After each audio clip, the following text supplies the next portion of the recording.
ஸ்ரீஹரயே நமஹ.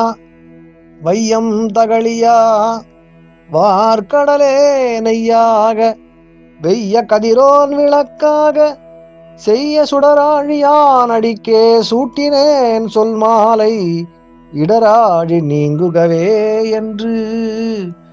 கருணாமூர்த்தியான எங்கள் கல்யாண ஸ்ரீனிவாச பெருமாளே, துன்பக் கடலில் தவிக்கும் எங்கள் துயரெல்லாம் தீர்க்கும் தூயவனே, இந்த பெரிய உலகத்தையே அகலாக்கி கடலையே நெய்யாக்கி பிரகாசமான சூரியனையே தீபத்தின் ஜோதியாக்கி இனிக்கும் உன் நாமத்தால் உன் திருவடிகளை துதிக்கும் எங்கள் துயரங்கள் அனைத்தையும் உன் திருக்கரத்தில் உள்ள செஞ்சுடர் வீசும் சக்கராயுதத்தால் நீக்கி எங்களை காப்பாயப்பா. ஹரே ராம ராம ராம ஹரே ஹரே, ஹரே கிருஷ்ண கிருஷ்ண கிருஷ்ண ஹரே ஹரே. கல்யாண ஸ்ரீனிவாசா காருண்ய வெங்கடேஷா கோவிந்தா கோவிந்தா கோவிந்தா.